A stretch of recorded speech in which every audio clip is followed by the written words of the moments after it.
demandons l'opinion nationale et internationale. La France, ce qu'il fait, c'est de développer la guerre de djihadistes, de développer la guerre de terroristes. C'est absolument faux. Nous demandons de soutenir tous les peuples africains, les Nations Unies, les casques-bleus. Ils sont chez nous pendant 30 ans pour voler nos sous-sols. Nous demandons de plier leurs bagages. La guerre est tenue, les perles et les devots. Depuis que Mali ne s'appelle pas Soudan français, ça n'a jamais été. Nous demandons, c'est archi faux, les casques-bleus sur nos continents, c'est pour voler nos sous-sols, pour partager la France et la Belgique et l'Allemagne et l'Angleterre. C'est archi faux. Les voleurs militaires plient leurs bagages. On a un conseiller. Nous avons un conseiller de la d'une mairie qui va parler tout de suite. Attendez, ne quittez pas.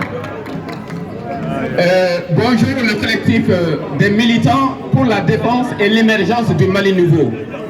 Je venais tout simplement vous féliciter parce que ce n'est qu'un début, du début. Notre action devra aller jusqu'au bout, jusqu'à ce que le Mali soit indépendant, autonome au vrai terme du mot. Le Mali, un peuple, un but, une foi. Il n'y aura jamais de deux Mali au Mali. Ça n'existera jamais. De Kidal à Sikasso, de Caille à Mopti, tout ça, ça appartient au Mali qui est un peuple indivisible. Donc, si la France veut nous aider, qu'elle soit la bienvenue. Mais si la France vient pour nous diviser, qu'elle rentre chez elle.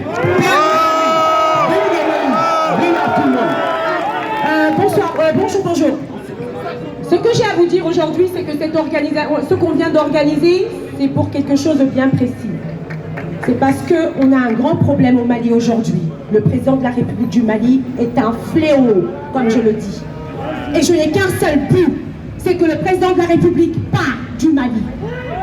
C'est que je demande au peuple malien, ce qui est de l'accord, du dialogue inclusif, nous acceptons. Mais le dialogue exclusif, nous ne voulons pas. Ce qui est de la division du peuple du Mali, nous ne voulons pas. L'accord d'Alger est seulement a pour but de diviser le Mali. Et personne, aucun Malien que vous soyez à Bamako, si vous me entendez, n'acceptez pas cet accord. N'acceptez pas cet accord. Le Mali est un pays indivisible. Modibo Keïta nous a laissé un pays entier. Alors nous devons le garder entier. Touareg, Bambara, Kassungé, Peul, Soninké, nous sommes un seul peuple, un pays indivisible. Merci, applaudissez s'il vous plaît. Ok. Est-ce que les enfants de Kwame Nkrumah sont là? Ouais. Est-ce que les enfants de Modibo Keïta sont là? Ouais. Est-ce que les enfants de Sékou Touré sont là? Ouais.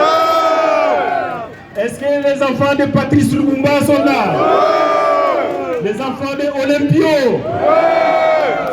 Vraiment, on va mettre un peu de musique. Donc la lutte continue. Nous attendons, voilà, Thomas Sankara, les frères de Thomas Sankara et les enfants de Thomas Sankara. L'impérialisme. L'impérialisme. L'impérialisme. Le néocolonialisme. Post-colonialisme. Le capitalisme. Oui. Non à l'ingérence dans nos pays. Voilà, donc on va mettre un peu de musique. Je pense que... D'accord. Bonjour à vous tous. Moi je m'appelle Mariam Kamara, je suis malienne résidente en France ici. Et j'ai rêvé hier soir. Donc comme dit Bob Marley, c'est le moment, l'africanisme. C'est le moment, l'africanisme. L'africanisme, je suis venue aujourd'hui pour vous dire merci. Africa Unite, comme dit Bob Marley. Merci beaucoup pour les Maliens. Merci.